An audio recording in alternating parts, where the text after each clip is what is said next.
Aló, aló. ¿Se escucha bien, cierto? Sí.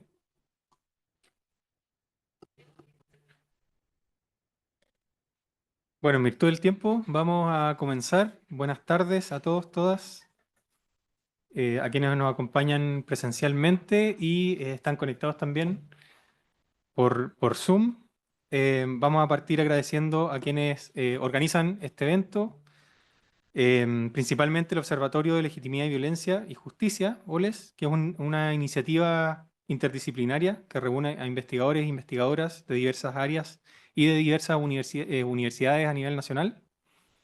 Este seminario también se organiza con el apoyo del Centro de Estudios de Conflicto y Cohesión Social COES, la Universidad de Diego Portales, la Universidad de O'Higgins y la Universidad Católica del Norte. En este marco, OLES también está vinculado y dos proyectos que organizan también este seminario son dos investigaciones de gran relevancia, el Fondecyt Regular titulado From Compliance to Resistance, How do Citizens Relate to and Position Themselves Towards the Police, y el proyecto Fondecyt de Exploración, Legitimidad de las policías en Chile, el efecto causal de la violencia y la corrupción desde una perspectiva multiactor, longitudinal y multimétodos, dirigidos ambos por la doctora Mónica Gerber. Va a partir presentando el doctor Federico Castelo. Federico es licenciado de Ciencias Sociales por la Universidad de São Paulo, la USP, y en Derecho por la Pontificia Universidad Católica de São Paulo. Cuenta con una maestría y un doctorado en Ciencia Política por la Facultad de Filosofía, Letras y Ciencias Humanas de la USP. Actualmente se desempeña como investigador en el Centro de Estudios sobre Violencia de la USP, el NEV-USP. Su trayectoria académica combina el análisis político, sociológico y jurídico, con énfasis en temas como la legitimidad policial, las actitudes hacia la violencia policial y el impacto, el impacto del contacto ciudadano con la policía. Entre sus investigaciones destacadas se encuentra su tesis doctoral titulada Contacto con la policía y legitimidad policial en Sao Paulo y su maestría sobre la evaluación de policías en esta misma ciudad. Su trabajo se refleja en múltiples publicaciones, como el artículo Contacto con la policía y legitimidad policial en Sao Paulo, y su contribución al estudio Tipología del miedo al delito y actitudes de aceptación de la violencia policial entre habitantes de Sao Paulo. También nos acompañará nuestra otra invitada internacional, la doctora Viviane Cubas. Viviane es doctora y magíster en Sociología por la Universidad de São Paulo, donde también obtuvo su licenciatura en Ciencias Sociales. Actualmente se desempeña como investigadora en el Centro de Estudios sobre la Violencia de la misma universidad. Su trayectoria académica y profesional se centra en el análisis de temas como la violencia, la policía, la seguridad pública y privada y los derechos humanos. Entre sus investigaciones destacadas se encuentran el análisis del control de la actividad policial desde la perspectiva de los propios policías militares, así como en el estudio de la expansión de las empresas de seguridad privada en el contexto de Sao Paulo. Su trabajo ha sido ampliamente reconocido por su rigor y su enfoque crítico, plasmado en publicaciones como el artículo Vigilancia Democrática en estructuras autoritarias, modelos policiales y ejercicio de la autoridad en Sao Paulo, Brasil, y su contribución al libro Perspectivas sureñas y postcoloniales sobre la actuación policial, la seguridad y el orden social. También nos va a acompañar la directora de OLES, la doctora Mónica Gerber Plus, quien es socióloga de la Universidad de Chile y posee un doctorado y un magíster en métodos de investigación por la London School of Economics and Political Science, la LSE, del Reino Unido. Actualmente se desempeña como directora de nuestro Observatorio de Violencia y Legitimidad OLES en la Universidad de Diego Portales, donde también es profesora titular. Sus investigaciones se centran en el estudio de la legitimidad de las autoridades, las actitudes hacia el castigo, las dinámicas entre justicia, violencia y cohesión social. Su trayectoria incluye publicaciones destacadas como Acting Collectively to Confront Injustice, the Mediating Role of the Legitimacy of Authorities, donde explora cómo la legitimidad de las instituciones influye en la acción colectiva frente a la injusticia, y On the Justification of Intergroup Violence, donde analiza la relación entre justicia procesal, legitimidad policial y actitudes hacia la violencia en contextos de tensión intergrupal. Finalmente nos acompañará también el doctor Claudio Fuentes Saavedra, quien es profesor titular de la Escuela de la Escuela de Ciencias Políticas de la Universidad Diego Portales y director del Instituto de Investigación en Ciencias Sociales, el ICSO-UDP. Es doctor en Ciencia Política por la Universidad de Carolina del Norte en Chapel Hill, donde obtuvo el premio a la mejor tesis de doctorado otorgado por la Asociación Americana de Ciencias Políticas. Además, ha sido reconocido como un Luxic Fellow por la Universidad de Harvard y Visiting Fellow de la Universidad de Carolina del Norte. Su agenda de investigación se enfoca en las dinámicas de cambio institucional, con énfasis en la representación política, las culturas políticas y la legitimidad de las instituciones. Es investigador asociado del Centro de Estudios Interculturales e Indígenas, el CIR, y director adjunto del proyecto ANID Exploración sobre legitimidad policial. Entre sus principales publicaciones destacan artículos como A Divided Society, Social Perceptions About Indigenous Peoples, Rights in Chile, y capítulos como The Socio-Historical Dynamics of the Conflict Between the State of Chile and the Mapuche People in Gulumapu, ambos publicados durante este año. También ha abordado temas como la diversidad en las configuraciones de la Convención Constitucional y los desafíos de seguridad pública en el gobierno de Gabriel Boric. Entonces vamos a comenzar con la presentación de Federico. Vamos a seguir con el resto de las presentaciones y al final vamos a tener un espacio de discusión y preguntas. Muchas gracias.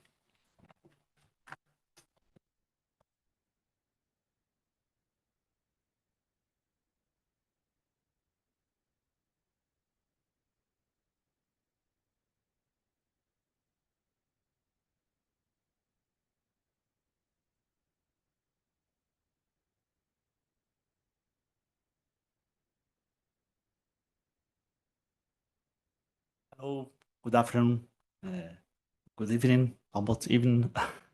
It's an honor to be here today presenting the work that we have developed in NEV, no? And I would like to thank everyone at OLES for the welcome and kindness. We have spent wonderful days here in Santiago, and we will return to Brazil with many ideas and a strong desire to continue this exchange and build a network of researchers dedicated to studying the relationship between police and society in our Latin America context. No? So once again, I want to thank you, Monica, Claudio, Joaquin, and everyone. The idea today is provide an overview of everything our research line has worked on over the past few years in NEV. There's a lot of things to cover, so I will be quite direct when it comes to present the results, okay? Here's the... So, well, to begin, I think it's important to highlight the fact that the citizen experience with police in Brazil are always very different. So, I think one the idea is very important that it's the distribution of protection and repression is visible, asymmetrical across different social groups. No? This indicates that various social cleavages lead to markedly unequal experience with the state coercive apparatus. So we have three main problems, I think, to understand the relation police and society in Brazil. The first is the high crime and the violence rates in Brazil. Brazil faces persistently high rates of crime and violence, and posing a significant challenge to public security and social stability in Brazil. The second problem, we think this is the public security structure. That means that we have an authoritarian legacy in Brazil. The structure of Brazil's security force is rooted in an authoritarian period, and the police activity is divided between two polices: the military police, responsible for patrolling and uniform operations, and civil police that is focused on registering and investigations. Among the many problems arising this model of two police, many researchers in Brazil highlighted the two main problems: the preventive ineffectiveness and the investigative failure. The system struggles with preventive inefficiency and a lack of effective investigation capacity that undermine its ability to address the crime, the fight against crime comprehensively. And I think the third problem is the question of the public support for the use of excessive force in Brazil. So in this context of a high crime and structural problems, the penal populism emerges and reflect in phrases such as direitos humanos para humanos direitos. Não sei se, no, I don't know if you understand yeah. This is very popular phrase in Brazil. We demonstrate how public sentiment often favors the selective application of human rights aligned with punitive approaches. No? In this sense, the significant segments of the population support the use of illegal force, reinforcing the mano dura policy and punitive measures as solutions to deal with the crime. So here's just three ideas, I don't know, for understand the challenge to deal with police in Brazil. We have a very little police. Is the number in the 2000, the police lethality in São Paulo, just in São Paulo state in the 2022, 2023, 2024. In 2024, we have we have a police focus as we talked before the meeting. We have a police focus on results to show productivity, focus on show productivity indicators, and based with a philosophy of confrontation. No. So in this context, the research on police legitimacy in São Paulo is situated. The general idea is to explore how the legitimacy of institutions such as police is built in everyday interaction with the people. And for this reason, the research looking for develop tools and collect data to enable the investigation of factors associated with recognition, respect for laws and authorities, as well to determine to what extent the willingness to obey the authority figure is related to how that authority is routinely exercised and perceived by the population and by its own agents. This is the idea for the great research line in NEV. So here with this research line on police legitimacy, I intend to go over the main findings from the analysis conducted by the colleagues, me and the colleagues in this line, in over the years, to provide an overview of the trajectory of this issue of police legitimacy and the issues of interest. So I organized in 4 great issues that we investigate in these past years. The first is the forms of obedience, the investigation on procedural justice in São Paulo, the research on contact with police, interactions between police and citizens, and more recently we try to to look for the question of the use of excessive force in São Paulo and the social orientations on authoritarianism. Before this, just to share with you our data, we have we have this we work with the survey data in this line. We have these two data, no? the longitudinal panel. We have 3 waves. The first in 2015, 17, and 18. And we have 3 cross-sectional waves of the survey representative of the São Paulo, the population of São Paulo, in 2015, 2018, and 2022.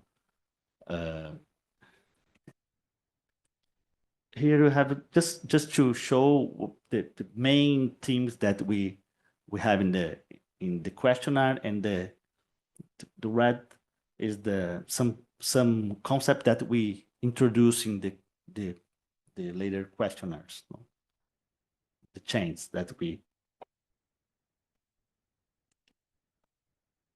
So the first theme, the first issue, the forms of obedience.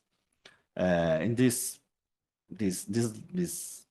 research, the major effort was to analyze the open-ended questions about why people obey, no? And the question was, do you think you should obey the police officers even when you believe that are wrong? And after the respondents answer yes or no, they were asked to explain why. So a group of researchers individually analyze and categorize all the open-ended response based on their own interpretations. And in the end of the process, the agreement rate among the researchers was approximately 90%. They identified four groups, 4 types of obedience. The first, they point that consensual obedience, no?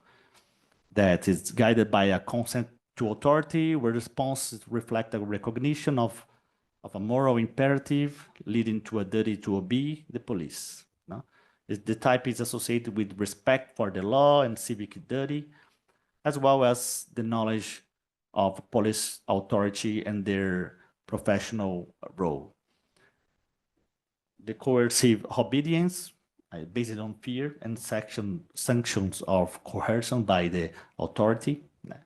And the response responses primarily indicating fear of the consequence, legal or illegal consequence of disobedience and of the police. We have the protest obedience, reflecting disagreement with authority in situations where respondents believe the policy are acting appropriately, and rejection of authority, marked by a negative perception of police, often justified by judgments about misconduct or negative personal experience. The second team, the second group of studies looking for the procedural justice theory in São Paulo. And I think there are several empirical findings based on that data collected in São Paulo support the hypothesis that the perception of procedural justice by the police in São Paulo is one of the main predictors of legitimacy and trust in police. I don't know if everyone are familiar with the idea of procedural justice, but the idea is how officers communicate, justify their decisions, and treat the people are critical dimensions for understanding the legitimacy. So various findings from the data of the NEV support the idea that this is also important in Brazil. What is important here, I think, is it's noted that the police effectiveness is also significant for explaining legitimacy in many studies, which makes a lot of sense in the context of insecurity and high crime rates. People value the way that are treated by the police, but they also expect effective results from the police work. And we arrive in the third group of studies, the contact with police, a central theme that is the citizen direct and effective contact with authorities. And several studies have examined the role of this direct experience in shape police legitimacy. The first two, I think, based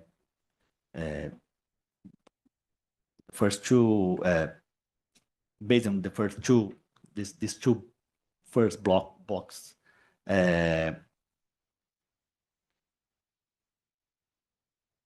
we can see that the police initiated stops and citizen initiated contacts are associated with different aspects of procedural justice, legitimacy, and institutional trust. The first, using the 2015 data, it's evident how significant and negative experience during the police stop can be for a general perception of procedural justice and indirectly for police legitimacy. The second analysis, based on that data from the first two waves of the longitudinal study, defines emphasize the impact of procedural justice when citizens seek help from the police and how this affects trust. And in the third is a work of a colleague, Thiago. He analyzed the longitudinal panel data to test the effect of police stops and stops involving the use of firearms on attitudes toward the police. And he found that police stops involving firearms decreased the public's expectations regarding procedural justice, increased the perceptions of over-policing, the overuse of policy in an area, and undermine the belief of in police legitimacy.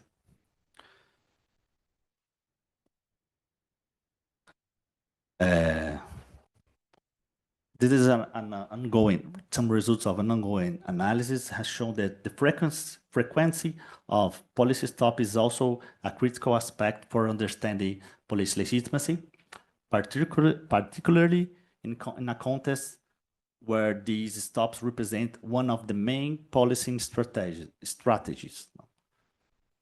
The findings that indicate that individuals who self-identify as Black report a higher incidence of police stops compared to white individuals. Another result that I find particularly interesting is that being repeatedly stopped by the police is associated with negative perceptions of procedural justice and attitudes toward the law. What suggests, in my opinion, that individuals who are more frequently stopped tend to be more critical in their evaluations of the police contact.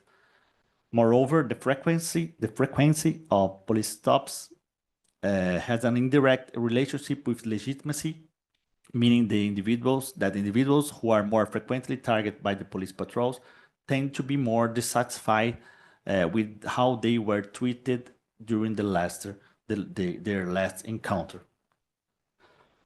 And consequently, this dissatisfaction negatively affects the level of legitimacy they attribute to police. And in the side, we have a graph of the most recent research to illustrate the number of stops, police stops in the last 12 months. We have a lot of police stops in São Paulo. Is really one of the main policing strategies conducted by the police military in São Paulo is the stop and freeze. You have the numbers, the is around 70% of our sample. Declare police stops in the last year. Finally, we arrive at some analysis we have been dedicating ourselves to more recently, focus on relationship between legitimacy and its components, the use of force, and social orientations toward authoritarianism and harsher expectation of social order. In first case, we have an analysis that seeks to understand the relationship between legitimacy and support for the use of excessive force. And this work is inspired by the studies of Monica Jackson, which highlight that more authoritarian individuals are related with the question of legitimacy, especially when they believe those actions are addressing social threats and things like that. In this context, we aim to understand the extent to which the social and political orientations of the population are related to police legitimacy, especially regarding legitimacy directly.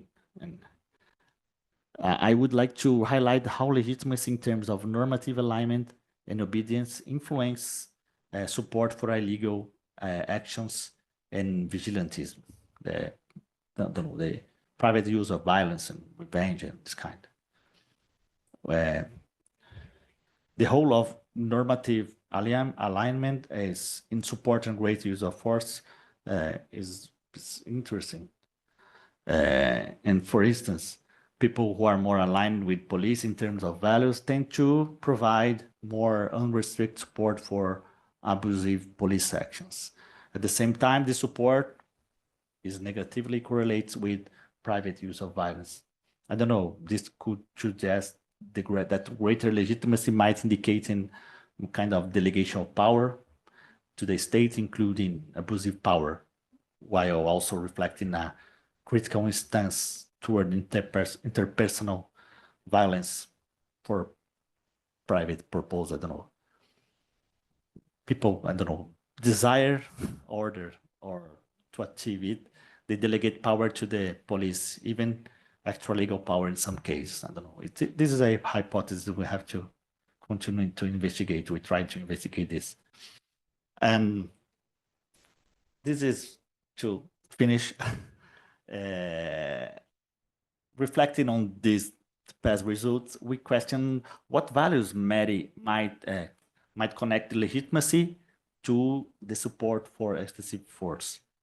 How does normative alignment related to residents' expectations of order? And we aim to analyze the various ways in which expectations of order and can relate to an element on police legitimacy, the normative alignment. Based on the 2002 survey, we conduct a latent profile analysis to identify the population subgroups based on a specific characteristics using two sets of questions. These are the questions of normative alignment and questions of social order. Expectation of social order is not a scale. We use some questions that we have in the questionnaire to try to approach this question of social order. And we identify 4 groups, 4 profiles.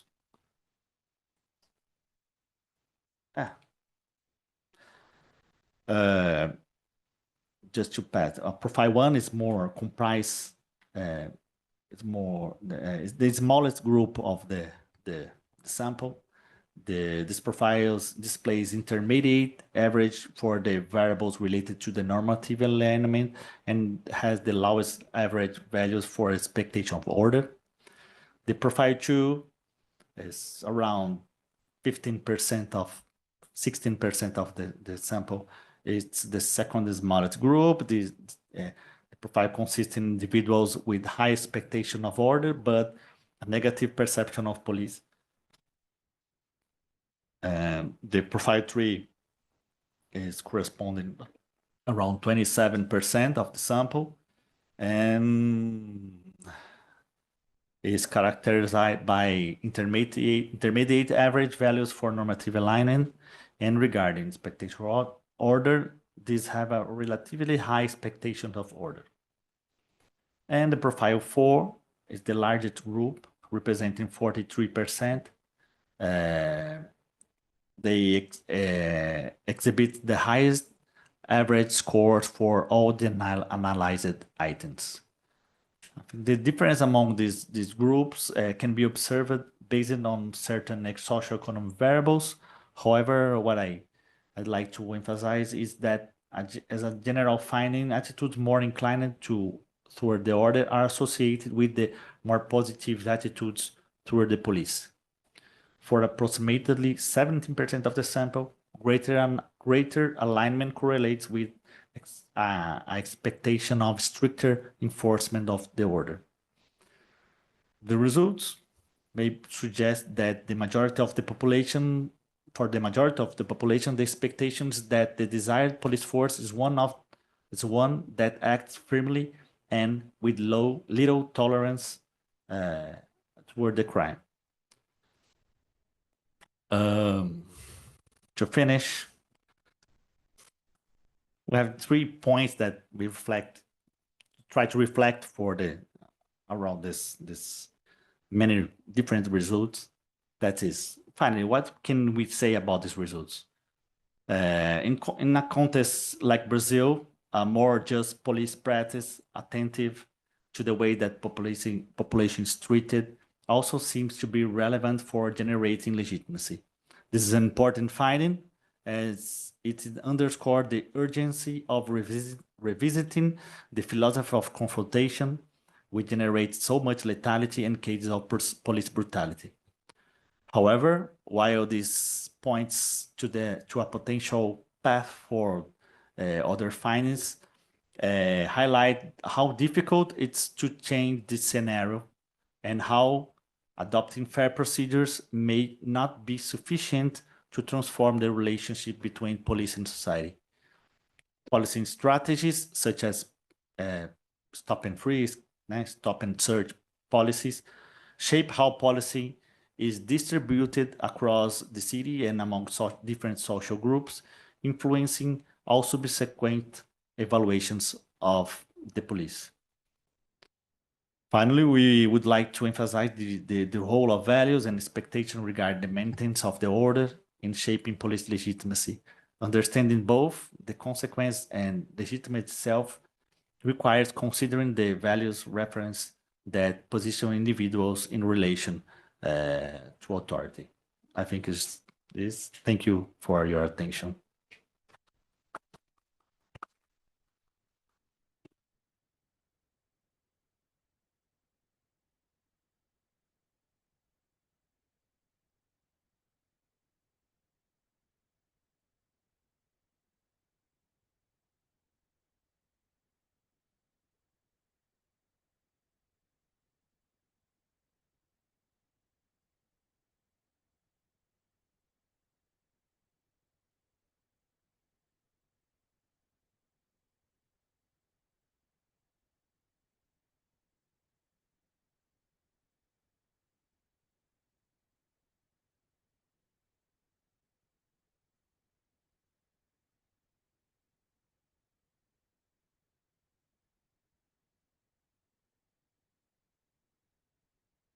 Good afternoon, everyone.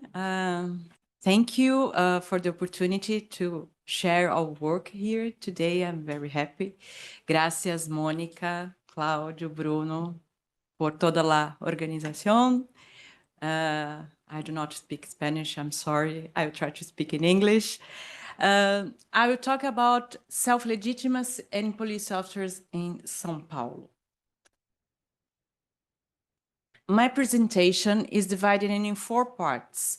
In the first one, I will talk about the background of our project, and then I will briefly speak about the policing organization in Brazil, and then I'll talk about the research itself, and then some results. Okay. The objective in this study is to understand the self-legitimacy of police officers in the city of São Paulo.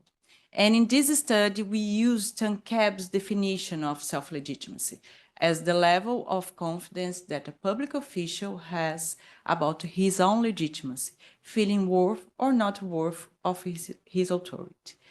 The study covers the city of São Paulo. The city of São Paulo is the capital of the state of São Paulo, in red here in the map.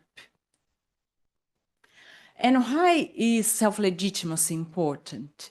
It's because people with power do not only seek to legitimate their status to those lacking it, but they must also persuade themselves that their fates are deserved and therefore rightful. So it means that self-legitimacy is a precondition for the success of its legitimacy with the audience.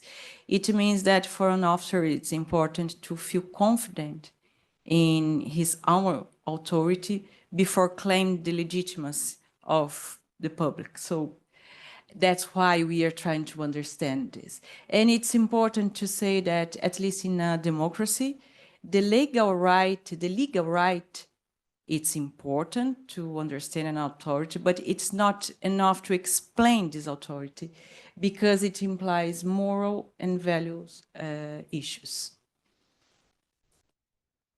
So, and what makes police officers perceive themselves as a legitimate authority? And some studies in UK and in USA have shown that self-legitimacy derives from experiences lived within the organization. It's similar to what Federico talked in his presentation, but here the literature calls internal procedural justice. It means that if police officers feel that they live in a fair and just organization, if they live good relationships, if they feel they are treated in a fair and respectful way by their superiors, if they are treated with impartiality, technical competence, and if they have voice in their institutions, these are important elements to explain the self-legitimacy of these officers. Okay? And what are the results of internal procedural justice and self-legitimacy among police officers? And again, some studies in the UK and in USA have shown that when police officers feel, perceive their agents live internal procedural justice, and when they show great self-legitimacy, they show greater adherence to police work standards. We have police officers more satisfied with their work, with greater feeling of respect towards superiors and greater support for democratic forms of policing. When you talk about democratic forms of policing, here we are talking about officers working, respecting procedural justice, treating people with respect in a respectful way, giving voice, listening the demands, and acting in this, respecting these principles. So now talking about the policing in Brazil. Public security in Brazil is the responsibility of state government. So each state in the country has two forces which divide the police activities. One is the military police. Federico have already talked about this. One is the military police responsible for patrolling the streets, and the other one is the civil police responsible for registering of crimes and investigation. Here is the symbol of the Polícia Militar of São Paulo, and here the civil police of São Paulo. This is the military police, the uniformed police, and they carry guns. Now they are using the body cams too. Okay. And this is the structure, the career structure in the military police. The career is divided in two groups with two different entrances and training. We have the enlisted. Here we have the lowest ranks responsible for operational activities. and the highest ranks, the officials, responsible for management activities. So in this structure, an enlisted never ascends to the highest ranks in the police. And this is the civil police. This is a typical police station in São Paulo. This is the plainclothes police. And we have other careers, but the main careers for the discussion here in the civil police are the chief, clerks, and detectives responsible for the service in the police station. And as Frederico said before, this model of two polices dividing the police work is very inefficient, expensive, and complex. It's not easy for someone to understand which police do what, if I have a problem, which police should I call or try to ask help. And this division also generates competition between agencies for resources, status, and power. Let's now talk about the research. The main question in this research is how do police officers in the city of São Paulo, especially those working on the front lines of their institutions, perceive their legitimacy? And in this research, we collected data in two different moments. The first one was in 2016. And in that moment, we surveyed civil and military police officers. We covered 8 areas in the city of São Paulo. So we went to 8 companies of the military police and 8 civil police stations. We used a self-applied questionnaire with 99 closed questions and 4 open questions. And we used a 5-point scale and a convenience sample. These are the areas. This is the map of the city of São Paulo, and these colorful points, the areas we covered, but these areas represent the city. It's a kind of methodology we developed in NEV to represent different patterns of urban consolidation in the city of São Paulo. In this, when we collected this data, we focus on police officers who have contact with citizens, and we tried to obtain data of different shifts in these units, in these police units. So this is the number, these are the numbers of visitings in each unit. In the civil police, we had a total of 23 visitings. And in the military police, 39 visits to this police, to the companies. And the other moment we collected data was this year, but we collected data just of civil police officers. In this case, we have the support of the School of Police, the School of Civil Police. That's why we had this opportunity. And in this case, we use an online survey. The link to the questionnaire was available in the civil police intranet. And in this time, we cover all the state of São Paulo. Again, we used a self-applied questionnaire, but a smaller one, with 64 closed questions and 1 open question. We used a 5-point scale and a convenience sample. So in the end, we got 298 completed questionnaires of military police officers in 2016, 140 questionnaires of civil police officers in 2016, and this year we got 1,596 completed questionnaires of civil police officers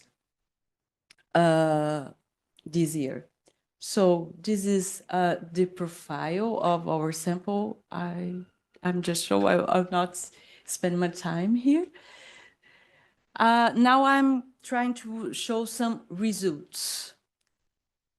Our first analysis we published in this paper, it's in Portuguese, so different and so similar, the perceptions of civil and military police officers about their institutions. And in this analysis, we tried to answer how do military police and civil police officers perceive their institutions? Because when we were reading the answers, well, it was not sure, but we found very similar the answers of both institutions. Despite the fact they are so different, the answers were so similar. And using regression analysis, we compared the answers for questions related to availability of human resources and training, answers related to internal perception of internal procedural justice in their agents, perceptions about relationship with superiors, perceptions of incentives. Here, incentives is when the superior do any activity or something to improve the quality of work, helping subordinates to do a better work. And perceptions of organizational identity and perceptions of relationship with peers. And in general, military police officers and civil police officers, it's very similar the way they understand and the way they perceive the agencies. And in some cases, we have difference. It's not a huge difference, but is a statistical difference. When talking about human resources and training, incentives, and organizational identity, military police officers tend to perceive their agents in a more positive way, not so much more, but in a more positive way. And the only variable in which civil police officers perceive their agency in a more positive way, it was relationship with superiors. And we believe this result is interesting, and we believe that probably the hypothesis to this result is that in the military police we have a very strict conduct, code of conduct, and probably this is an element that is not favorable to this relationship with superiors. So the other paper is Predictors of Self-Legitimacy among Military Police Officers in São Paulo. And here we analyze the data related to the military police officers. And our question was, which variables were associated with the self-legitimacy of military police officers?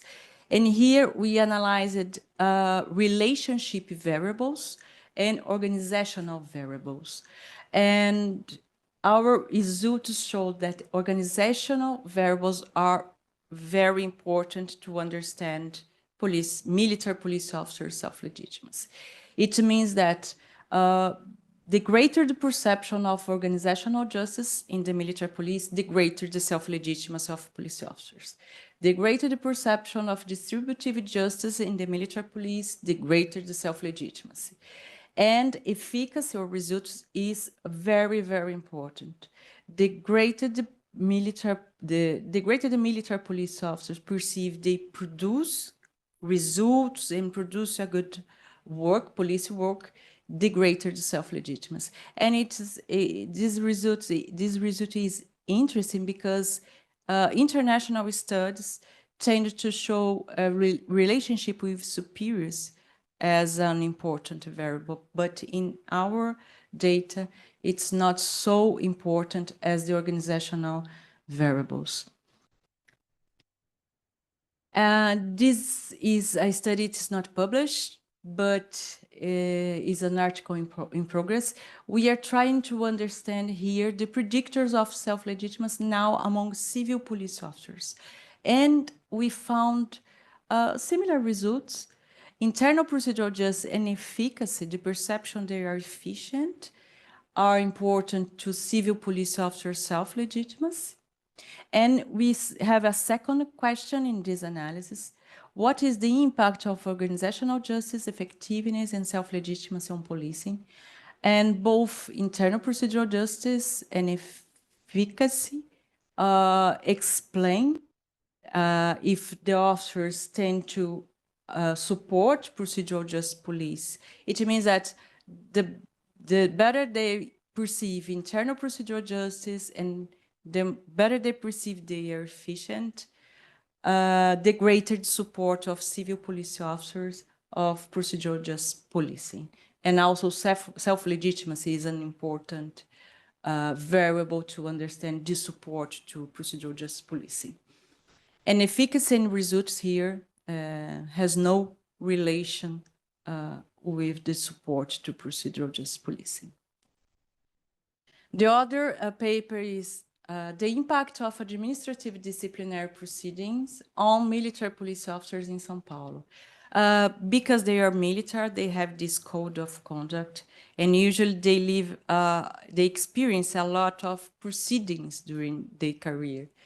And we analyzed the impact of this experience, and we found that when police officers, here we are analyzing just military police officers, when these officers perceive that they had a respectful treatment during these proceedings, they tend to present a good relationship, perceive they have a good relationship with superiors, and they perceive the institution is an institution with fair and respectable.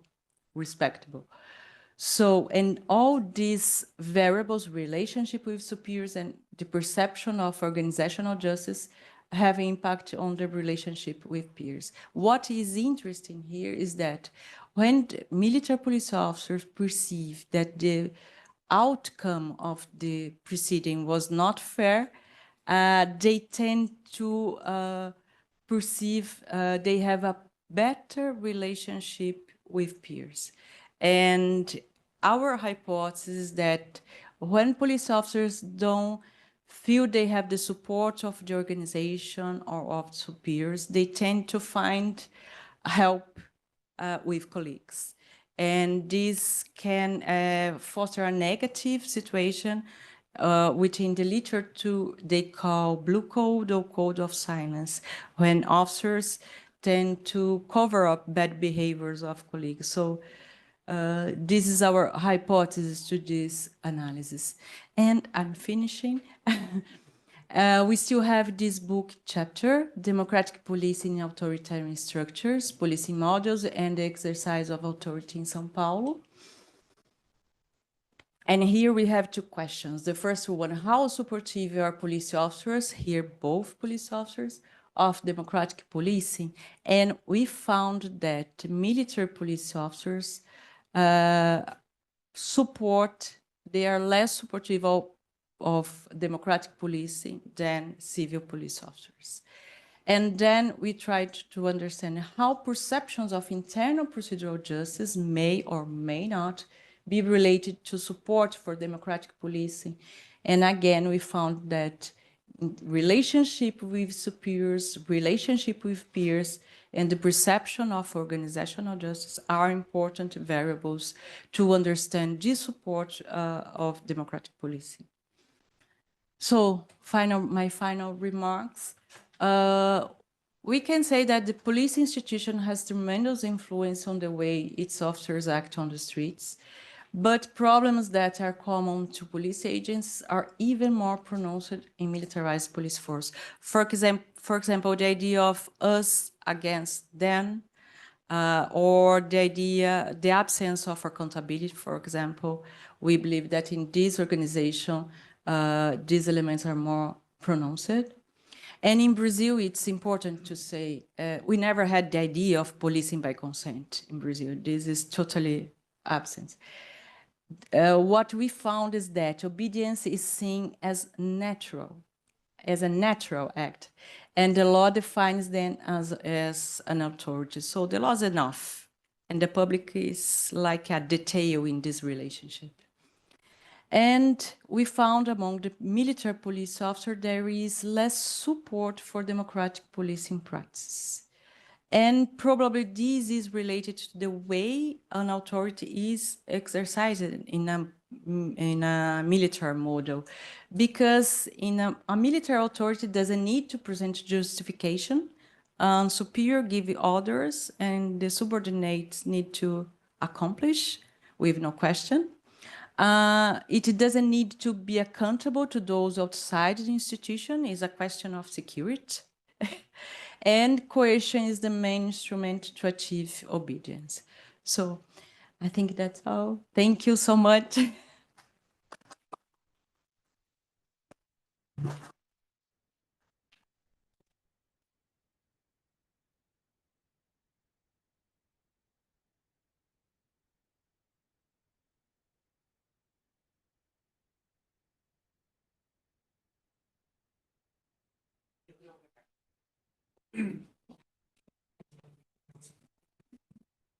Thank you very much.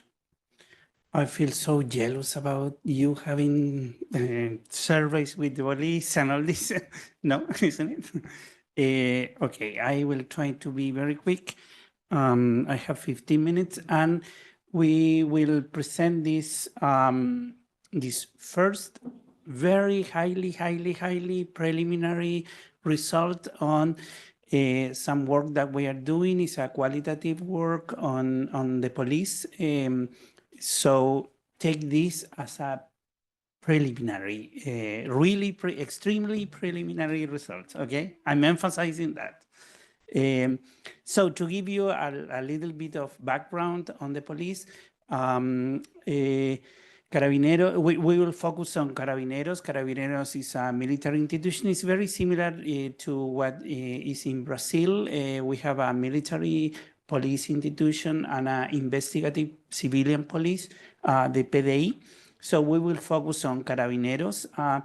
And the mission of Carabineros, this is in the organic law, is a technical police institution of a military nature, which is part of the police force and exists to give effectiveness to the law. Its purpose is to guarantee and maintain public order and internal public security. This is a national military police. We are not in a federal state, and we have 54,000 carabineros, two groups, so classes in Spanish, oficiales and suboficiales is the same than in Brazil. That doesn't, I mean, the suboficiales cannot go to the oficiales, cannot go up, with some exception. They are flexibilizing this in recent years. 25% are women, and they have special benefits like pension, health system, and 4 years of school for oficiales and 2 years of school for suboficiales. And they are part of a very military culture in terms of like the structure, and they perceive themselves as part of this more military culture. I like the respect, hierarchy, command, and all this.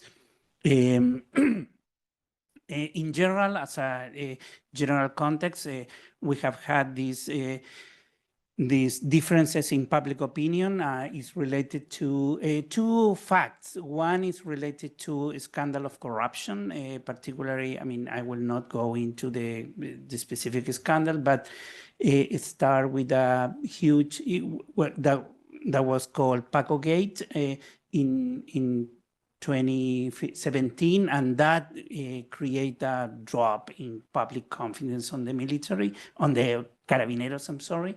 And then the case of Huracan, that was a cover-up operation that was fake and it was discovered. So that also increased the level of distrust toward the police. Then we have a case of a killing of a young indigenous person, Catrillanca, and then the outreach of the estallido social in the 19th.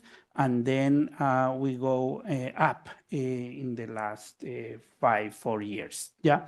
So basically, and this is very relevant for what we will see in the qualitative analysis, because this estallido social make a lot of impact on internal discourses on the police. This lack of trust, public distrust, and then the trust again, make a lot of sense for the narrative of the police. In terms of this is another contextual element, all the homicide and delinquency data. This show you, this is the official registered police cases on in Chile, and you see a little bit of drop in terms of delinquency cases nationwide. This is the pandemic, and then going a little bit up, but not as relevant as before. But what happened with delinquency in Chile is that violent crimes increased significantly. For instance, homicides. This is the now the official data on delinquency, and we see in the last 5 years an increase in homicide, but it's still very low in comparison to most Latin American countries.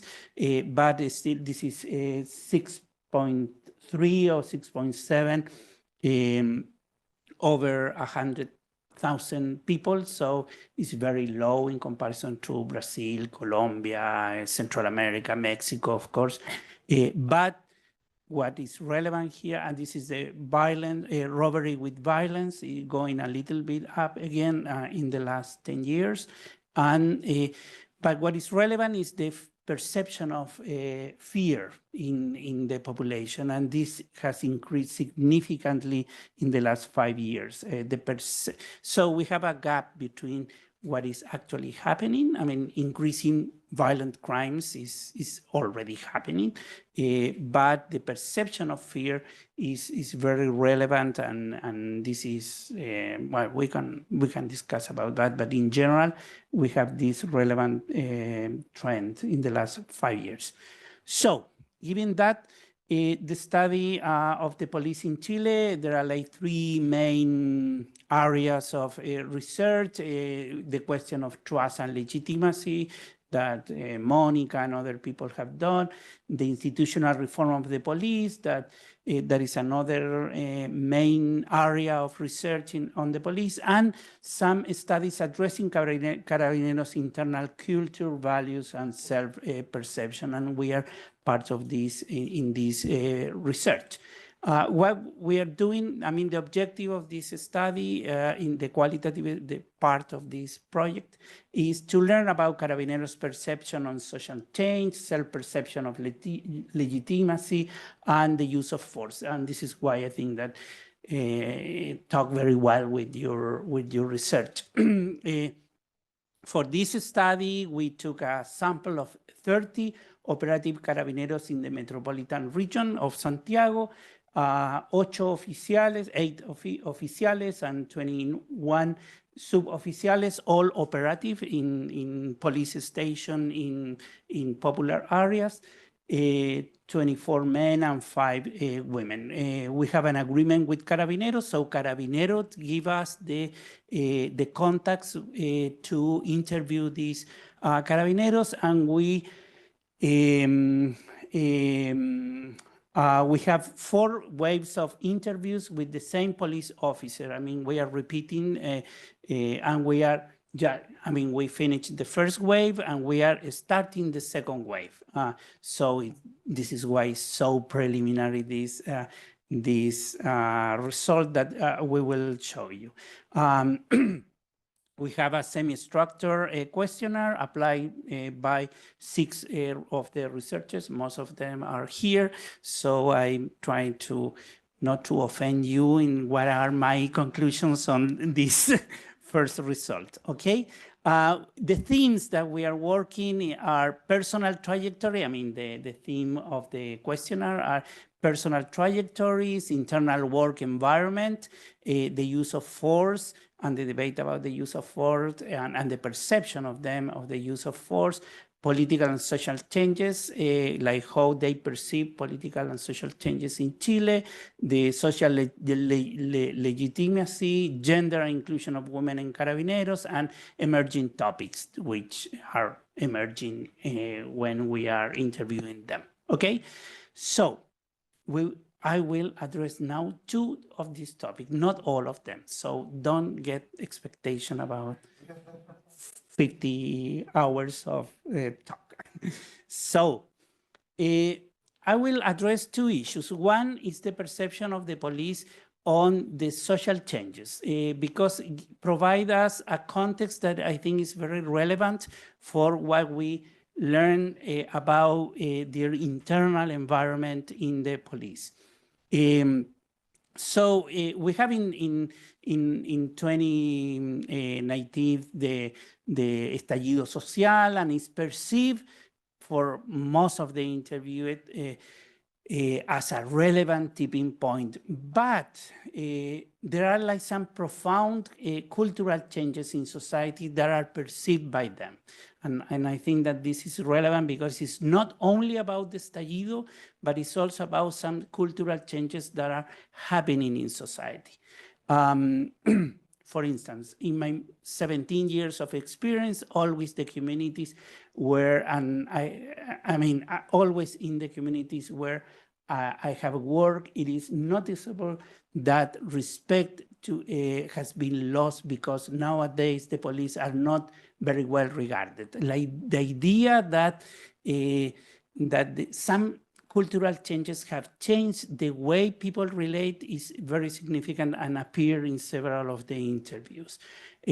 Oh, Chilean society is very bad, it's very bad. It is very bad. I mean, it's clear that it's bad, no? I mean, it has changed a lot. I don't know if it's the social outbursts, the estallido social.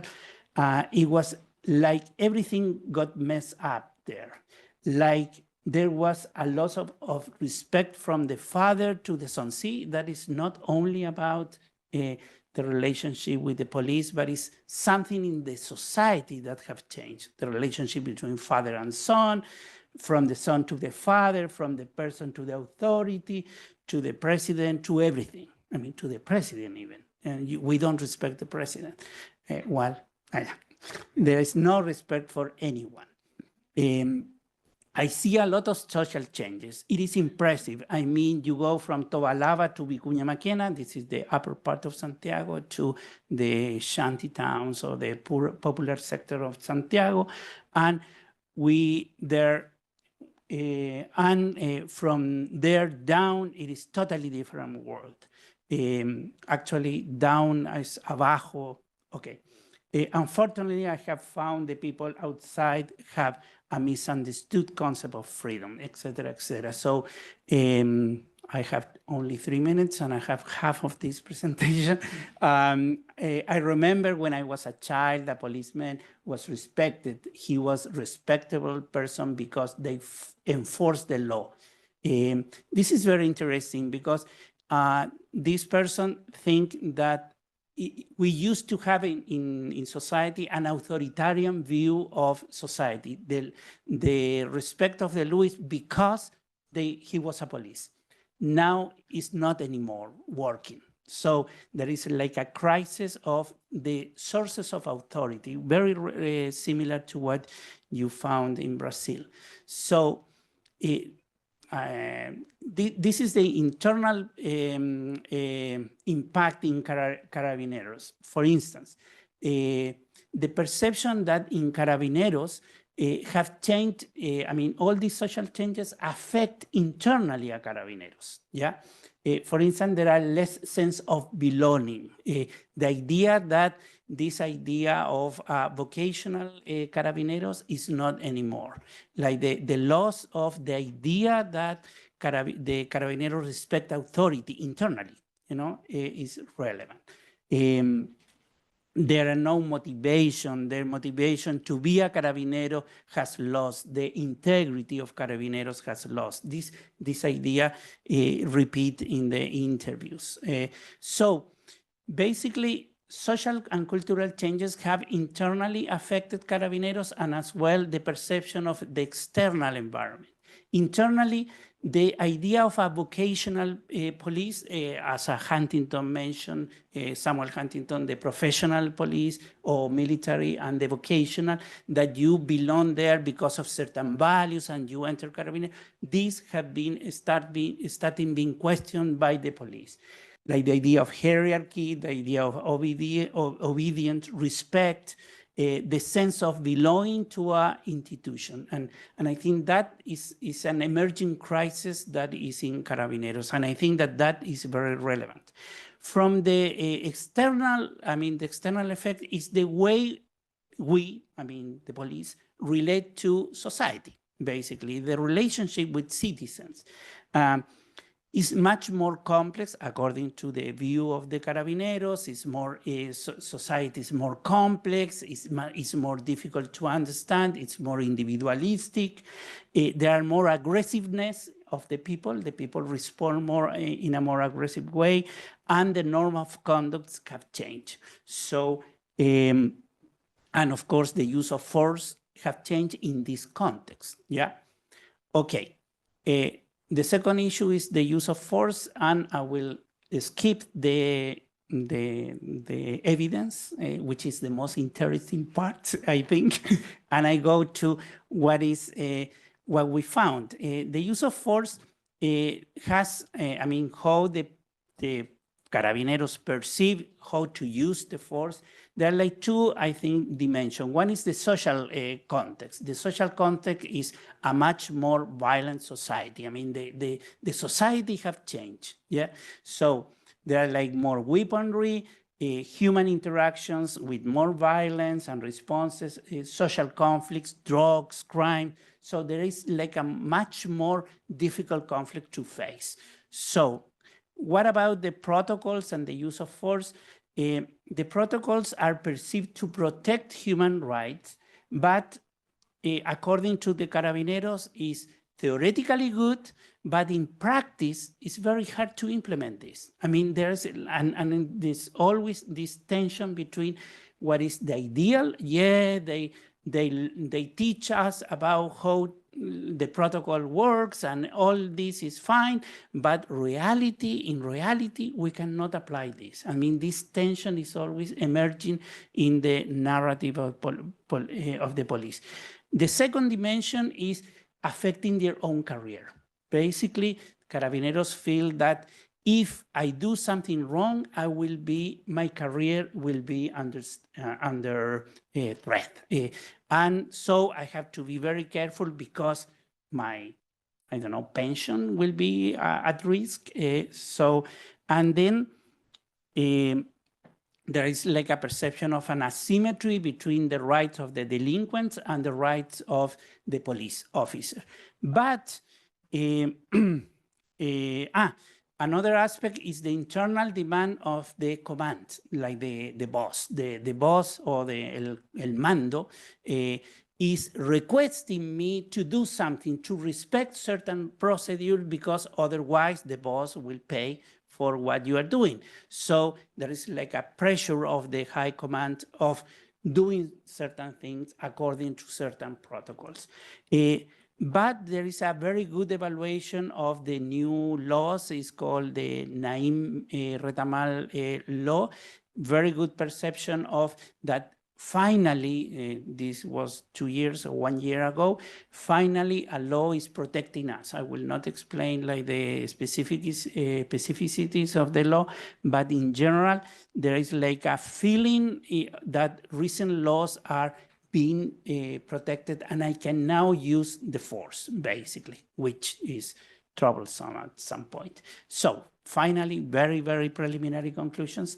Social and cultural changes in Chile affect both the relationship between Carabineros and society, as well as the internal aspect of the institution itself. I think that is a very relevant aspect, because it like the whole cultural changes in society are affecting internally, and we can talk about women, the relationship between the boss and the subordinated, and all these are evidently changing.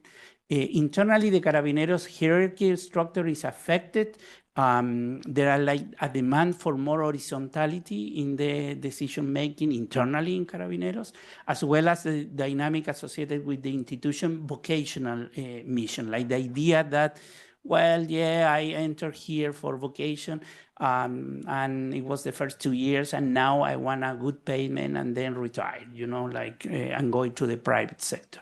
And finally, externally, the police must adapt to a new wave of relating to citizens. They are very conscious that this society is different and we need to change the way we relate. But the model of authority based on tradition is, I think, is broken. I mean, the idea that I respect Carabineros because they are the police, but another type of model, perhaps like community policing or another type, has not been established. So we are in the middle of this need for a new way, but they don't have the solutions. So it's a very critical moment for, I think, the police today in Chile. So I stop there. Sorry.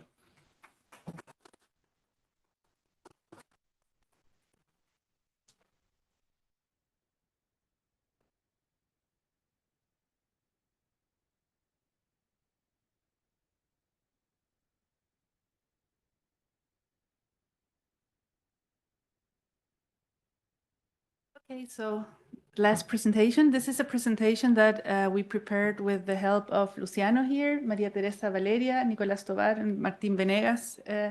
So it's part of an ongoing project. It's part of something that we're writing up as a paper, and it's about police empowerment. And we started talking about what it means to have empowerment. So what does it mean for the police to have power? And when we talked about Carabineros de Chile and we thought, do they have power? What do they have that makes them powerful? And we thought about, first of all, the high trust and legitimacy among citizens. As Claudio showed, the police in Chile have a lot of trust among the public. So this gives them like a storage of capabilities of trust that they can use to do their work. And then Carabineros de Chile has a very high autonomy and low accountability, which can be a little bit dangerous because it means that they are free to act in ways and don't have to respond to authorities in general. But this also gives them power because it gives them discretionality. They can do however they see fit. They have their own justice. This also gives them power.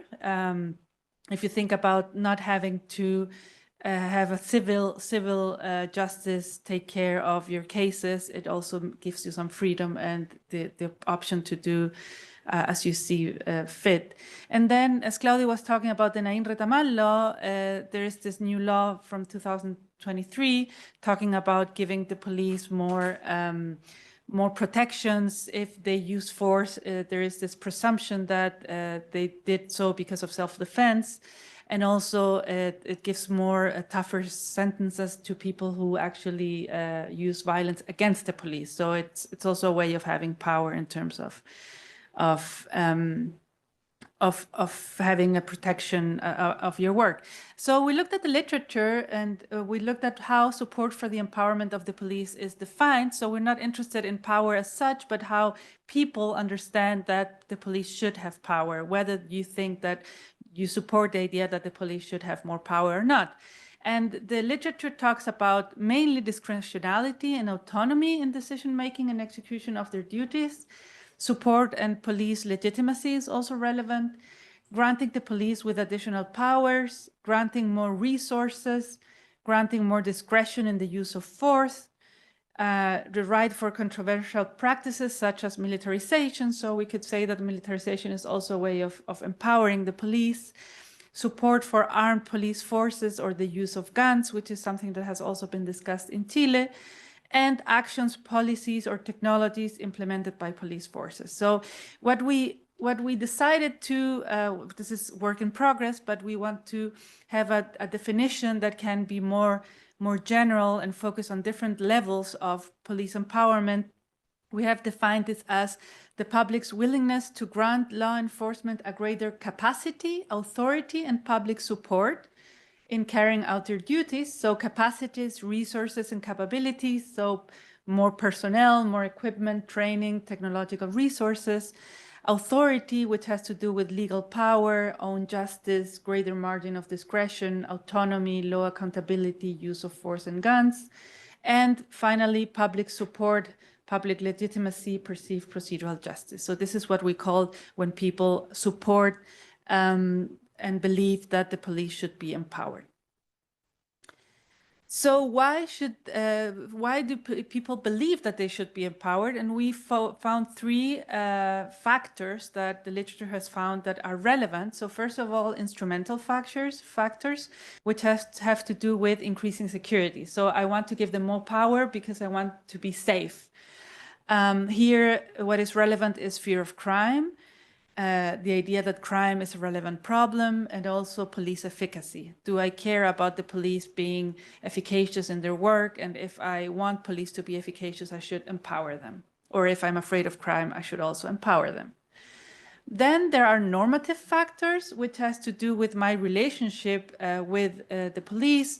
So for example, whether I believe, this is what Viviane and Fred have been talking a lot about, procedural justice. Do I feel that the police are just in the way that they deal with people?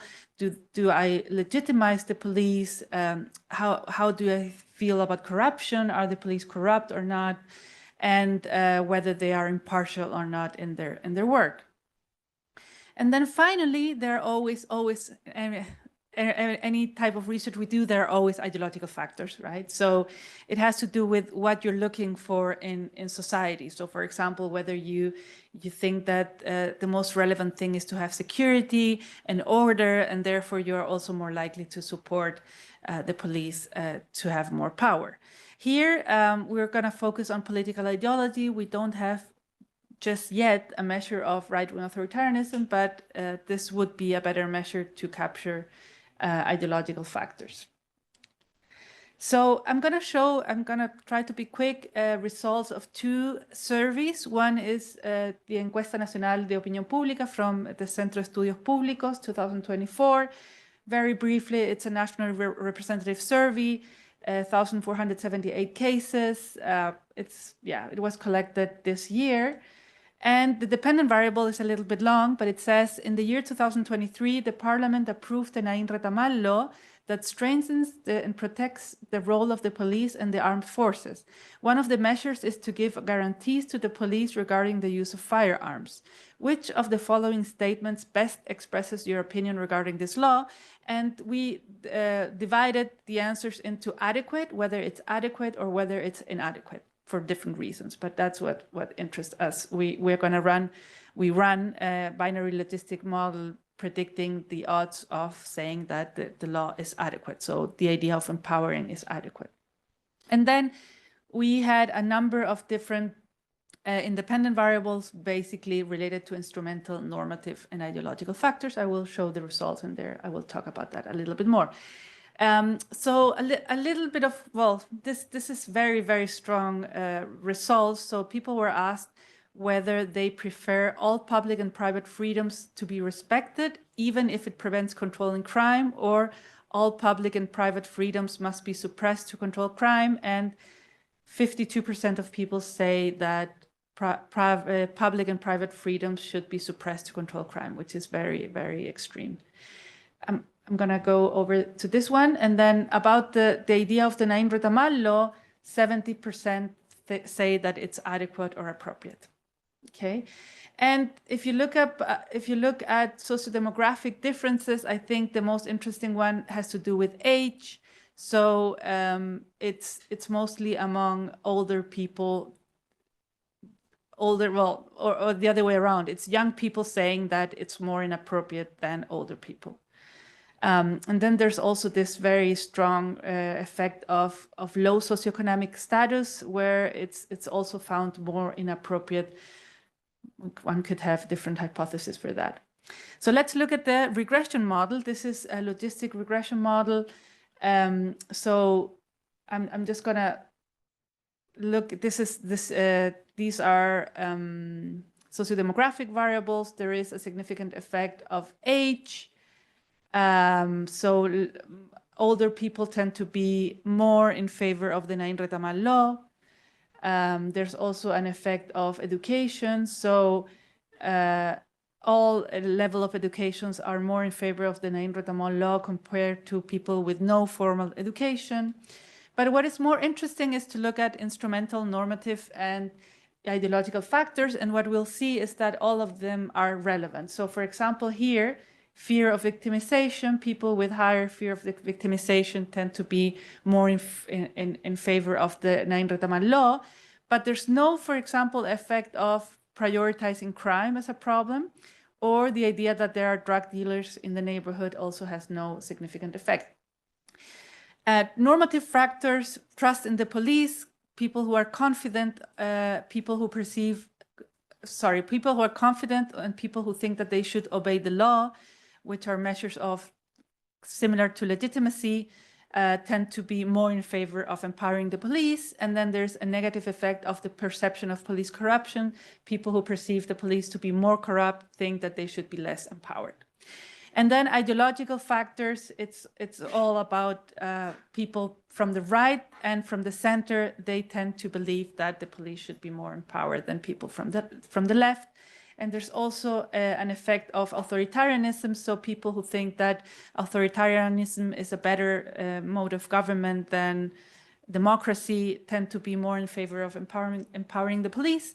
And also the question about suppressing liberties, people who want to suppress liberties are also more in favor of empowering the police. So we find evidence of instrumental, normative, and ideological factors on empowering the police. And then the second study, this is a study that we conducted at the Observatory. It's a very large study with more than 5,000 people across the country. It's a representative survey. And the dependent variable here is, to what extent do you agree or disagree with the following statement? Provide greater authorization for police officers to use their service weapons when they deem it necessary. So this is one specific form of empowerment. People were asked whether they agree, disagree, or neither agree nor disagree. And again, we have instrumental, normative, and ideological factors. And because this variable can be treated as a continuous sort of variable, we applied multilinear regression. So let's look at the result. This is the question that I showed you: provide greater authorization for the police to use weapons. 77% say that they agree with this. And then we also have this, which is part of the Nain Retamal law, which is to toughen penalties against those who threaten the integrity of the police. Also 82% agree. So it's really high figures. Again, this has to do with age, which is maybe the most relevant predictor here in terms of sociodemographics. So younger people tend to be less, although still a lot, but less in favor of toughening penalties of those who threaten the police. And the same happens. I think I'm missing one. Well, but yeah, oh, no, it's fine. And then the same happens with giving the police the possibility to use their weapons. Again, it's very high for every age group, but it's higher for it's more critical among younger people. Let's look at the regression analysis. So we see something very similar. Older people tend to be more in favor of allowing police officers to have more authorities in using guns. In terms of education, again, each level of education has higher support compared to having primary education, and there's no effect of sex. And if we look at the instrumental, normative, and ideological factors, again, we see a little bit of each of these. So people who are more afraid of crime tend to be more in favor of giving more authorization for the use of guns. Police efficacy has no effect in this case. It's all about fear of crime. And then moral alignment with the police and interactional justice all also predict more support for empowering the police. And again, ideological factors, mostly people from the right and center, are more in favor of supporting empowerment of the police.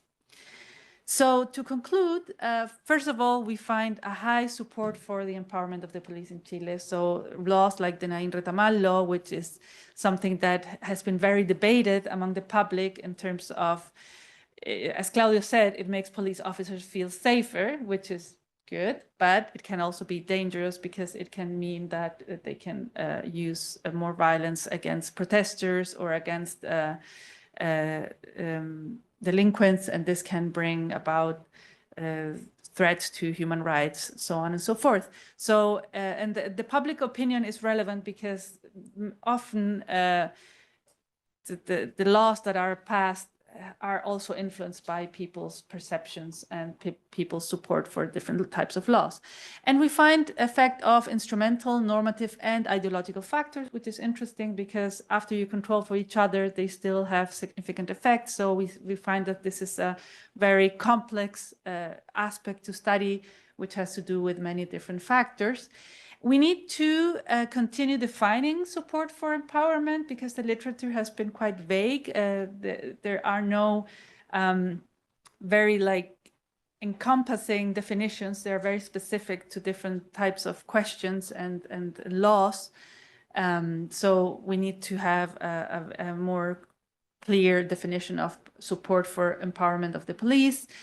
As I said, it's very risky to empower the police. You need, for example, you could give more authority, but you need to have more accountability, right? If you don't have accountability, then there's likely to be a negative effect. And then I asked myself, and maybe to open up the discussion, how similar or different is this to Brazil? Maybe we can discuss that. That's it. So thank you, everyone. And now we have some time for questions. We also have coffee at 8:30, so maybe we can have a few questions and then move and continue having discussion during coffee.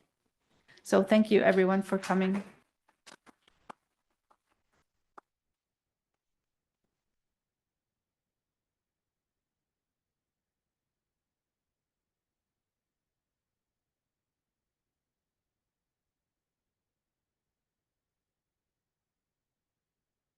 Aló, aló. Ahí se escucha. Bueno, como dijo Mónica, tenemos un ratito para preguntas, comentarios, discusión. Antes que pasemos al coffee, bueno, aprovecho de agradecer nuevamente las presentaciones de cada uno de los ponentes. Han sido muy, muy interesantes. A mí particularmente me voy a restringir como moderador de hacer mis propias apreciaciones, que tengo varias, tengo hartas preguntas. Encontré fascinante los paralelos, por ejemplo, entre el trabajo que estamos haciendo por acá en OLES, el que hacen en el NEV, incluso el match de conceptos que nos preocupan, legitimidad, autolegitimidad, lo encuentro interesantísimo. Hay cuestiones institucionales, culturales, que son muy interesantes también de abordar. Así que dejo la palabra a quien quiera hacer algún comentario, pregunta, en general específica. ¿En castellano o en inglés? Eso, en castellano o en inglés. Salvado. Mi pregunta tiene que ver también con un tema de cuando se percibe la legitimidad desde la ciudadanía. ¿Cuánto juega que la ciudadanía perciba, o sea, conozca efectivamente qué derechos tiene? Porque, por ejemplo, en mi investigación veo que muchas personas validan mucho a carabineros, pero no, cuando tú les preguntas, pero por ejemplo, durante el procedimiento te informaron esto o te preguntaron esto, que son normas básicas del procedimiento policial, no las conocen. Entonces, también ahí, ¿cómo se puede controlar por esa falta de conocimiento como legal, por decirlo algo, de la ciudadanía? ¿Prefieren ir pregunta a pregunta o juntamos algunas preguntas? ¿Sí? Bueno, gracias por las presentaciones. Mi pregunta va más dirigida a Claudio, quizás por la metodología particular, pero quizás...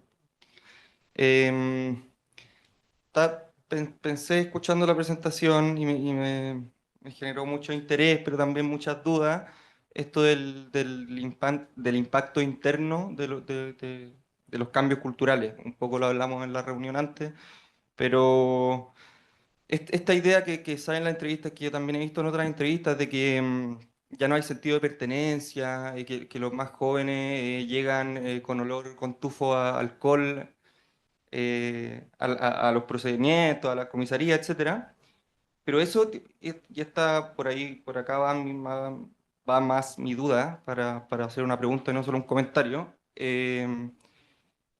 Tengo la sensación de que eso siempre ha pasado en una institución como Carabinero y creo que el dato que lo demuestra es, por ejemplo, se me viene a la cabeza una novela de Luis Ribano, Luis el Paco Ribano, que es un ex carabinero que escribe una novela que se llama Esto no es el paraíso y por escribir esa novela lo echan de la institución y se hace literato. Bueno, pero en esa novela cuenta como todos los pormenores de los carabineros, de los PNI, del escalafón de abajo, y cuenta estas mismas cosas, incluso peores, más indisciplina. Entonces mi pregunta es, si eso siempre ha pasado, ¿por qué ahora cambia tan fuertemente la narrativa sobre el sentido de pertenencia y la identidad con la institución? Y quizá tiendo a pensar que tiene que ver con la pérdida de la legitimidad del exterior, porque quizá la doctrina institucional y los malos tratos que justifica la doctrina se soportan cuando hay un reconocimiento público exterior, pero cuando el reconocimiento público exterior se pierde, esos malos tratos que justifican la doctrina ya dejan de ser justificables.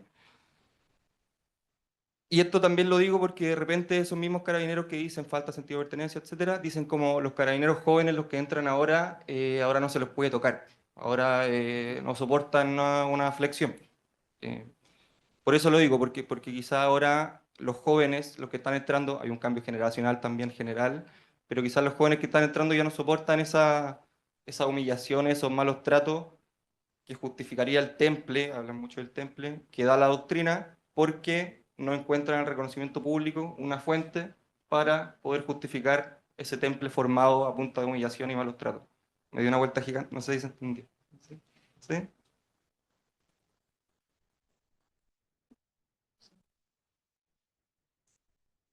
Muchas gracias por las presentaciones a todas y a todos. Tengo dos preguntas, van a ser muy sencillas. La primera es sobre la narrativa de respeto y me gustaría, bueno, como comentó Claudio, es un tema muy importante que salió en las entrevistas con Carabineros, una crisis, como esa sensación de una crisis como moral y como una sociedad en crisis total. Me gustaría preguntarle a Viviana y a Federico si en particular las entrevistas que han realizado en el NEP, aparece el respeto también como un elemento crítico en la sociedad brasileña, en particular en Sao Paulo, como esta idea de un cambio de asimetrías, por ejemplo, ¿ya? Para empezar a ver los paralelismos. Y a propósito también de la pregunta que Mónica hace al final de su presentación, si cuando nosotros definimos como toda esta necesidad de empoderamiento y los factores que están presentes en el empoderamiento policial en Chile, aparece de manera similar también en Brasil. ¿Podríamos definir de maneras similares, por ejemplo, el empoderamiento policial? No sé, por ejemplo, si pensáramos los factores que están a la base del apoyo al empoderamiento, ¿podrían ser los mismos en la sociedad brasileña como los que mostraba Mónica con los hallazgos preliminares? Como para empezar a armar los paralelismos. ¿Una más quizá? ¿No? I have a question for Fred. So thank you so much for the presentations. Were really, really interesting. And I agree with Joaquin. There are so many parallels that we have to collaborate. So I have a question for Fred because you showed a graph that there was a relationship in opposite directions between police use of force and vigilantism. And I found that very interesting because in Chile it's the opposite. So people who support police use of force are also those who support vigilantism. I mean, theoretically, I would expect it to be like what you found, because it's you either go the institutional way or you take the law in your own hands. But in Chile, people who want force against criminals, for example, they don't care if it's the police or if it's citizens who use the violence against them. They just want the violence to be used. So I was wondering why do we have so different results? That could be something to discuss. Allá también. Bruno. Gracias. Well, this is a question to Vivian. You show us that the relationship between authoritarianism and these internal organizational and social factors, which you described as key in the self-legitimacy of police, could be a key in the same way to the process of politicization of that we have been discussing these days that are leaving the police force in Brazil. This politicization process, this closeness to Bolsonarismo, and what internal factors would you tell us to observe in the Chilean case? What should we observe to be alert to the politicization, internal politicization of police in Chile?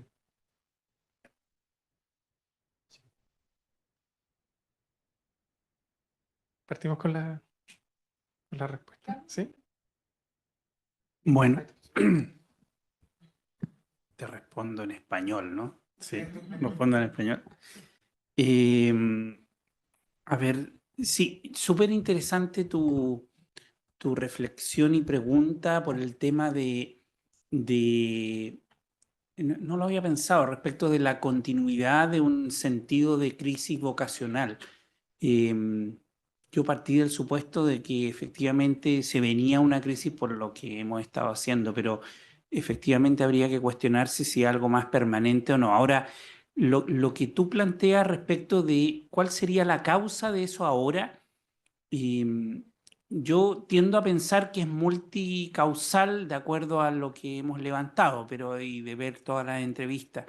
Multicausal en el sentido de que un aspecto es lo que tú mencionas, la crisis de legitimidad social, es decir, hay un impacto tan fuerte del estallido social y la baja de confianza que se sienten amenazados, aunque en los relatos ellos dicen se está recuperando. A mí me daba miedo salir a la calle, no salía a la calle, etcétera, y ahora volví, la señora me abraza y me toca y volvimos a recuperar, o sea, ese sentido se vuelve a recuperar.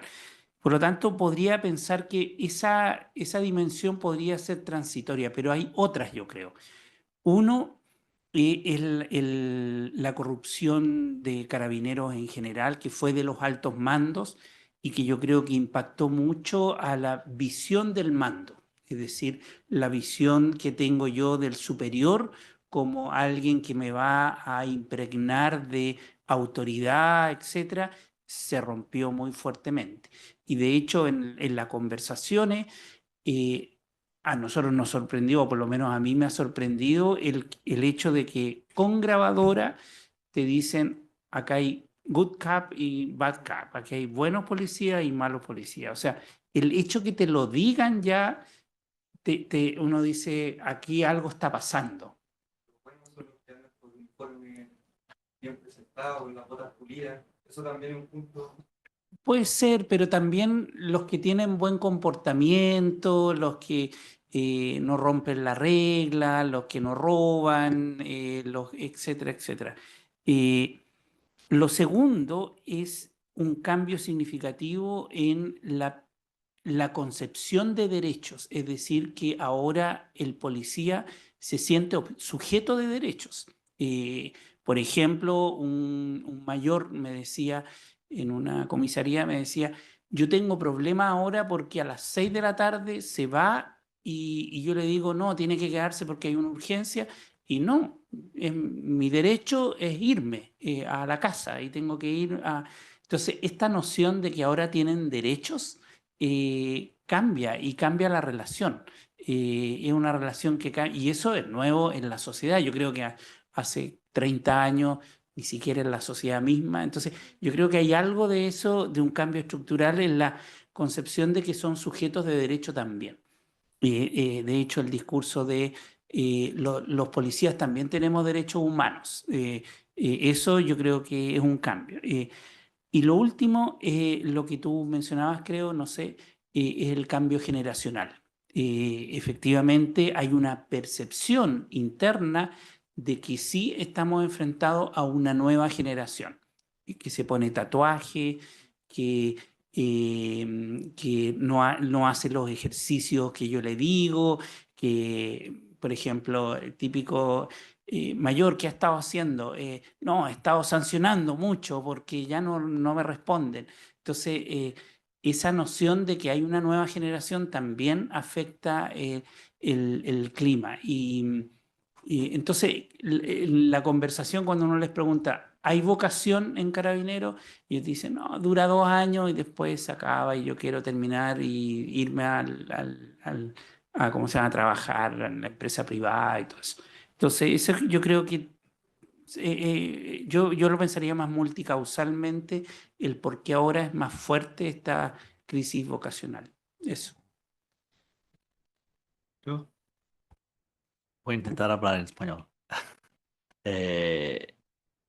Luciano, yo creo que sí, yo creo que no sé que Vivi concorda, está de acuerdo, pero creo que la cuestión de lo respeto, la falta de respeto, los resultados la misma cosa en Brasil, las falas muy semejantes, ¿no? Muy parecidas.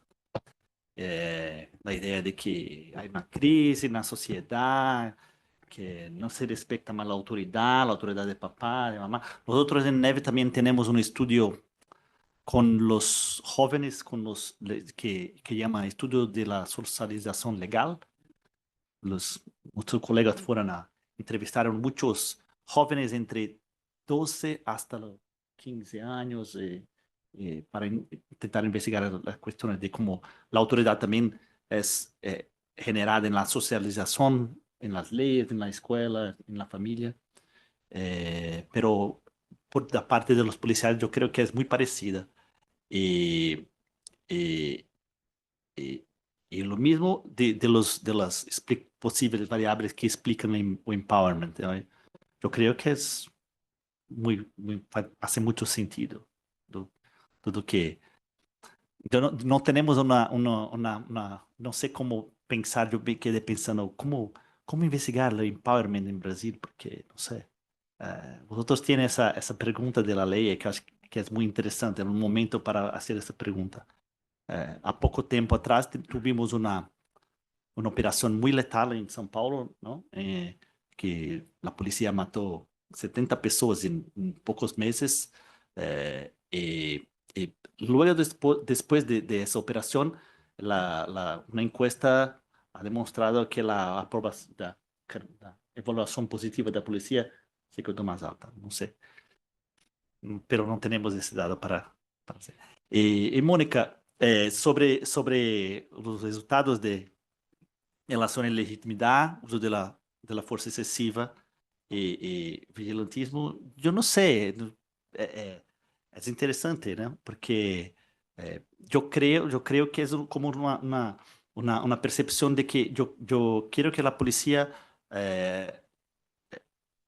dê conta do problema, resolva a situação. Eu suporto para isso um uso ilegal da força para garantizar a ordem, pero não quero sujar minhas manos, sabe? Com alguma coisa nesse sentido. Não sei, nós estamos tentando investigar. Eu creio que, em certo sentido, é como quase um empowerment desse resultado, não? Que como do empowerment, empodera a polícia para ser lo que debe hacer para garantizar la orden, pero no los particulares, ¿no? Es como un tipo de empower, I don't know, no sé. Yo creo que es eso.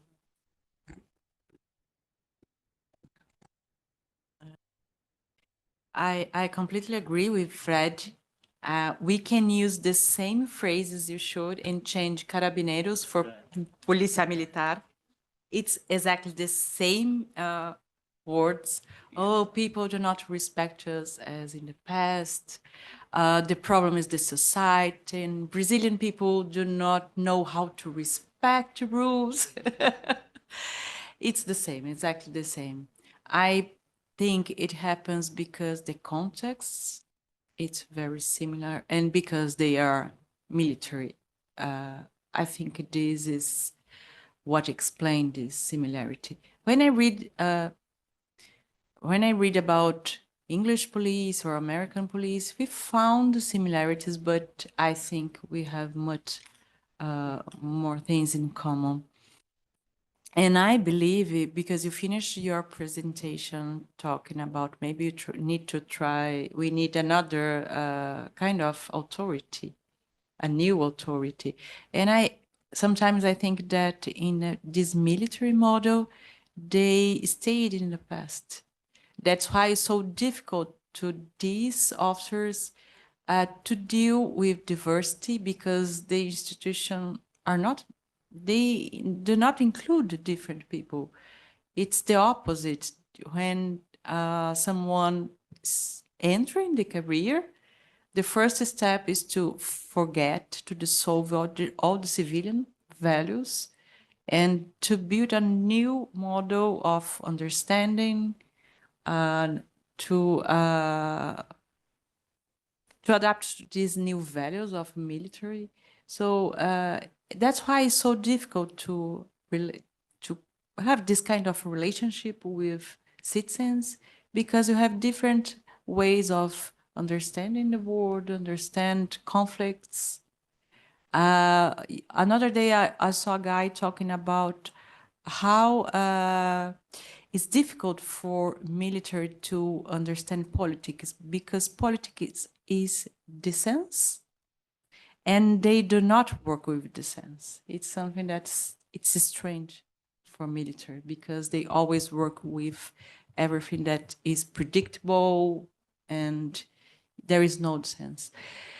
And in some kind, I think it's what Bruno was asking. I'm not sure if I understood your question, but this politicization that was going in, especially in São Paulo, Fred showed some numbers. Remember that the number of people who was killed by the police is higher, and it's linked to the model of policing we have now with this government. They send clear messages to officers. We want a mano dura. This is important. And our governor said, if you go to ONU, I don't care. I don't mind. So, and some studies show that when authorities, they have this kind of discourse, the soldier on the street, they understand what the meaning of these words. They clearly understand, especially for a military. They know what they can or cannot do. They always know. And I think in this moment we have this pressure to be more military, to be more warrior than to be police officers or to think about service. They are trying to change and finish the program of body cams. And it is related to this kind of understand police and the role of police officers. I don't know if I answered your question. I think we're on time, so I think we can continue discussing when we have coffee. So coffee should be in the opposite room. I will go and check. I hope it is there. So I just wanted to thank again everyone for the presentations, and in particular to thank Fred and Viviane for traveling here to have their participation. And it has been really, really interesting. I think that it has made us think about a number of issues these days, and I can imagine different ways of collaborating. So I hope our Observatory of Violence, we can have a connection with your Center of Violence. So maybe think about papers that compare Chile and Brazil, and maybe think about these issues from the South in opposition to all the research that there is in Anglo-Saxon countries. So I think that can be great. So thank you everyone for being here, and let's, I hope, have coffee. Yeah, okay.